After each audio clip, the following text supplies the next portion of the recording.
एक शख्स जो दिल्ली के जामिया मिलिया यूनिवर्सिटी में पढ़ाई करने के बाद एमसीए की डिग्री लिए रहता है। एमसीए यानी मास्टर ऑफ कंप्यूटर एप्लीकेशन की डिग्री लिए रहता है। वह पढ़ाई लिखाई में बहुत ही होशियार था, लेकिन उसकी ज़िंदगी में एक ऐसी घटना घटती है कि वह एक के बाद एक 20 कत्ल कर देता है, जिसमें से वह पहला जो कत्ल करता है उसके मुंह में, आँख में, कान में, नाक में, हाथ में, पाँव में, लगभग शरीर के सभी अंगों में वह इतनी गोलियां मारता है कि उसकी शरीर को पूरी छलनी कर देता है। लेकिन वह इतना पढ़े लिखे होने के बावजूद भी वह इतना खूंखार अपराधी क्यों बन जाता है, इस कहानी में आगे जानेंगे। नमस्कार दोस्तों, मैं हूं अंकुश। आज की सच्ची कहानी जो आप सुन रहे हैं, यह कहानी बिहार की पटना की है। लेकिन इस कहानी की शुरुआत पटना से नहीं, बल्कि पटना से लगभग 150 किलोमीटर दूर बिहार के ही एक वैशाली ज़िले की है। और यह मामला जुलाई 2016 की है। वैशाली में एक सेंट्रल बैंक ऑफ इंडिया के पास एक स्कॉर्पियो गाड़ी आके रुकती है। उसमें से एक शख्स निकलता है और उसका मकसद बैंक लूटना था। बाकायदा वह साथ में बैंक लूटने के लिए इलेक्ट्रिक कटर, गैस कटर सभी वह साथ में लेकर आया था। और बैंक पहली मंजिल पे था, तो वह पहला दरवाज़ा काटता है, इसके बाद अंदर जाता है, फिर इसके बाद दूसरा दरवाज़ा काटता है और बैंक के अंदर चला जाता है। अब उस शख्स को वो तिजोरी काटना था जिसमें पैसे और सोने रखे हुए थे। अब वह काटना शुरू करता है, लेकिन बैंक में कुछ ऐसा सिस्टम था जिससे अलार्म बजने लगता है और यह खबर पुलिस तक पहुंच जाती है। लेकिन वह शख्स इस अलार्म से बेखबर अपना काम करते रहता है और तिजोरी को काटने में लगा रहता है। और यह खबर जैसे पुलिस के पास पहुंचती है तो पुलिस फ़ौरन उस सेंट्रल बैंक ऑफ इंडिया के पास आती है और उसे रंगे हाथों पकड़ लेती है और वह सारा सामान बरामद कर लेती है जो वह शख्स अपने साथ में लेकर आया था। और वैशाली पुलिस इस बात से खुश थी क्योंकि उसने एक बैंक को लूटने से बचा लिया है। इसके बाद उस शख्स को थाने ले आती है और उससे पूछताछ शुरू कर देती है। मामला बैंक लूट मार की कोशिश की थी, तो वहाँ पे सीनियर अधिकारी भी आते हैं और उसमें एसपी साहब भी आते हैं। और जब एसपी साहब उस शख्स को देखता है तो वह थोड़ा हैरान भी होते हैं, क्योंकि वह एक ही कलर का ड्रेस पहना हुआ था। ब्लू शर्ट था, ब्लू पैंट और ब्लू जूते भी थे। शुरुआत में तो एसपी साहब को यह लगा कि यह मामूली सा एक चोर है, तो उन्होंने यह सोचा कि इसे पूछताछ कर लेते हैं कि कहीं यह दूसरे जगह भी तो नहीं कोई चोरी किया हो जिसमें इसका हाथ हो और वह केस सॉल्व कर सके। तब एसपी साहब इस शख्स से पूछताछ शुरू कर देती है और पूछने लगती है इसके बारे में। उस लड़के की इंग्लिश बहुत अच्छी थी, वह हिंदी में भी बोल रहा था और इंग्लिश में भी जवाब दे रहा था। लेकिन जब पुलिस उससे पूछताछ कर रही थी तो वह थोड़ी ही देर में अगुता जाता है। और जब पुलिस उससे पूछताछ कर रही थी तो वह एक ऐसी लाइन बोलता है जिसके सुनने के बाद वहाँ जितने पुलिस अधिकारी थे वह सब चौंक उठते हैं। वह शख्स यह कहता है कि मेरे बारे में अगर आपको जानकारी चाहिए तो आप गूगल पे सर्च करो, अमित सीरियल किलर के नाम से आपको मेरे बारे में सारी जानकारियाँ मिल जाएगी। पुलिस जब यह बात सुनती है तो वह थोड़ा हंसती भी है और कहती है कि यह क्या बचपना है। और पुलिस उस शख्स को यह कहती है कि तुम्हारी उम्र तो लगभग 35-36 साल लग रहा है और तुम तो बातें 5-6 साल के लड़के जैसे कर रहे हो। लेकिन वह शख्स सीरियस में था और फिर से वह दोबारा वही लाइन बोलता है कि सर, आप अपना और मेरा भी टाइम क्यों वेस्ट कर रहे हो। अगर मेरे बारे में आपको जानकारी चाहिए तो गूगल पे सर्च करो, अमित सीरियल किलर के नाम से। मैं कौन हूँ और मैं क्या हूँ, आपको सारी जानकारियाँ मिल जाएगी। और जैसे ही यह दोबारा बोलता है तो उसी में से एक पुलिस वाले गूगल पे सर्च कर देता है अमित सीरियल किलर के नाम से।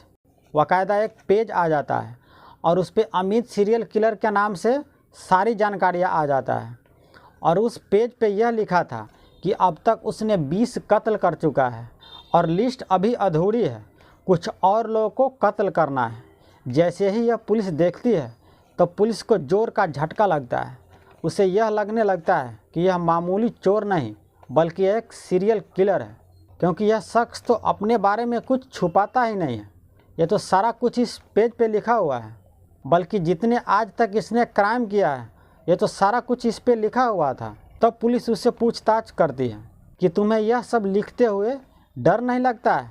एक तो तुमने कत्ल करता है और ऊपर से सारा सबूत के तौर पे इस पेज पे लिखते हो। तब अमित यह कहता है कि मैं चाहता हूं कि मेरे बारे में लोग जानें, इसीलिए मैं गूगल पर यह सारा कुछ लिखता हूं। जितना जुर्म किया हूं, इसमें अब तक 20 कत्ल कर चुका हूं और लिस्ट अभी अधूरी है। जैसे जेल से बाहर आऊँगा मैं फिर मारूँगा, क्योंकि जिन लोगों को अभी मुझे कत्ल करना है वह जेल के अंदर है। वह जैसे ही जमानत पे जेल से बाहर आएगा मैं उसको जान से मार डालूँगा। एसपी साहब को यह लगा कि जिसकी इंग्लिश इतनी अच्छी हो, वह इतना पढ़ा लिखा हो, तो यह फिर जुर्म के रास्ते पे कैसे चला गया। इसके बारे में पूछताछ करने लगता है अमित से। तब इस कहानी की शुरुआत होती है 2002 से। पटना के रहने वाले अमित श्रीवास्तव के पिता आरजेडी यानी लालू प्रसाद यादव की पार्टी का एक नेता थे। अच्छे फैमिली से थे अमित श्रीवास्तव। पढ़ाई लिखाई उनकी शुरुआत में पटना में ही हुई। पढ़ाई लिखाई में वह बहुत तेज़ तरक्का, तो उसे उच्च डिग्री लेने के लिए उसे दिल्ली में जामिया मिलिया यूनिवर्सिटी में उसे नाम दाखिल करा देते हैं, जहां से वह पढ़ाई पूरी करने के बाद एमसीए की डिग्री लेती है। एमसीए यानी मास्टर ऑफ कंप्यूटर एप्लीकेशन की वह डिग्री लेती है और डिग्री लेने के बाद कुछ दिनों के बाद देश की सबसे बड़ी आईटी कंपनी इन्फोसिस में वह जॉब करती है और वह लगभग 1.5 सालों तक जॉब करता है। अच्छी खासी सैलरी मिल रही थी और सब कुछ ठीक ठाक चल रहा था। उनके भी कुछ अपने अरमान, उनकी ज़िंदगी ठीक ठाक चल रही थी, सब कुछ ठीक ठाक चल रहा था। अमित के माता पिता भी अमित से बहुत ही खुश था। लेकिन 2002 में अमित के पिता ललन श्रीवास्तव को एक पुरानी रंजिश के चलते उसे जान से मार डालता है और जब यही बात अमित श्रीवास्तव को पता चलता है तो वह अपने घर वापस आता है और अमित के पिता के मौत का सदमा अमित को कहीं न कहीं घर कर जाता है और अमित अपने पिता के कातिल से बदला लेने के लिए वह सोचने लगता है और वह कसम भी खा लेता है कि अपने पिता का मौत का बदला वह ज़रूर लेगा।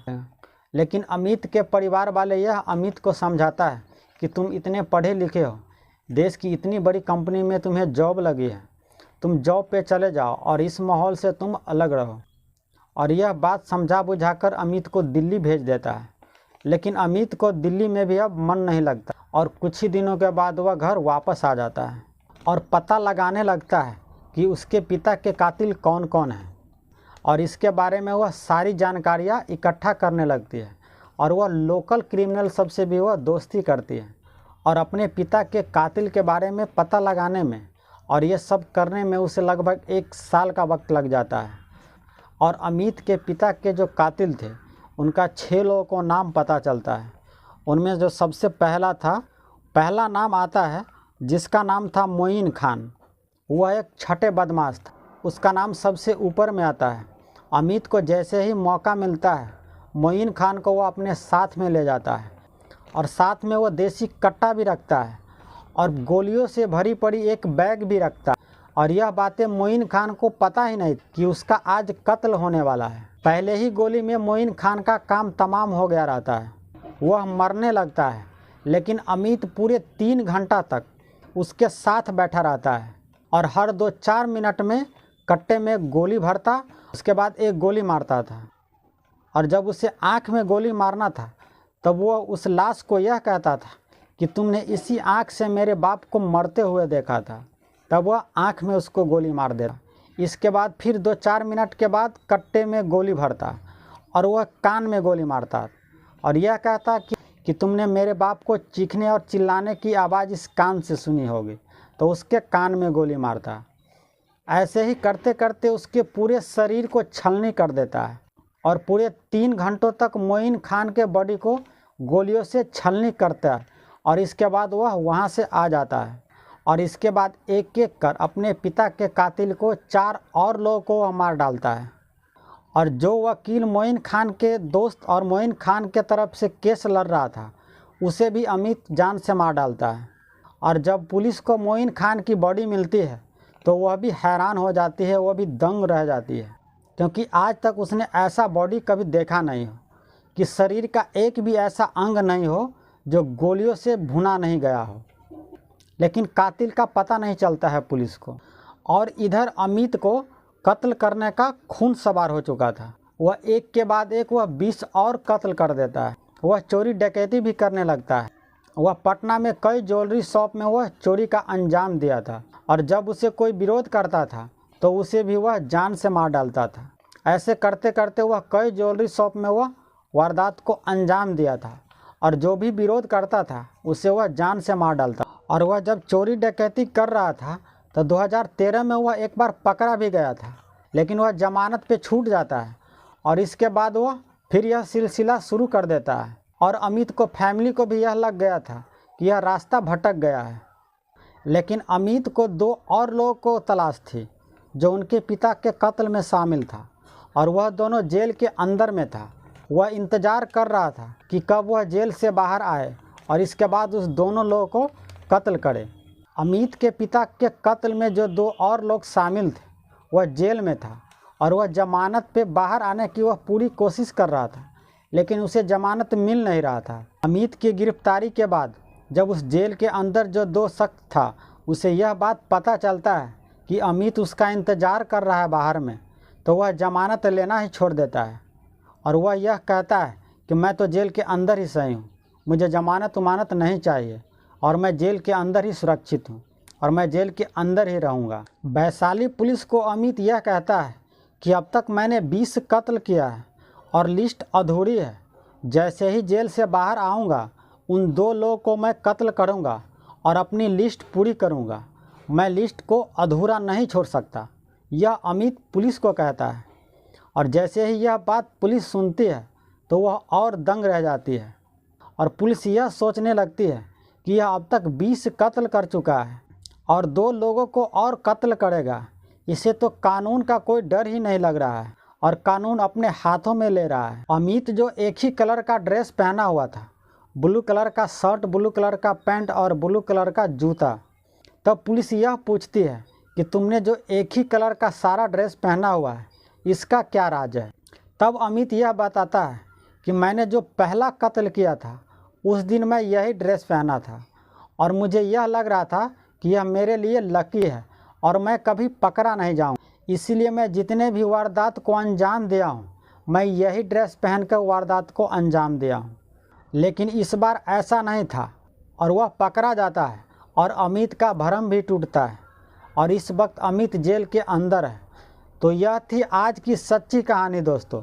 इस कहानी के माध्यम से हम किसी की भावना को ठेस नहीं पहुंचाना चाहते हैं, बल्कि हम आपको सतर्क करना चाहते हैं। तो अब आप हमें दीजिए इजाज़त, हम आपसे अगले वीडियो में मिलते हैं।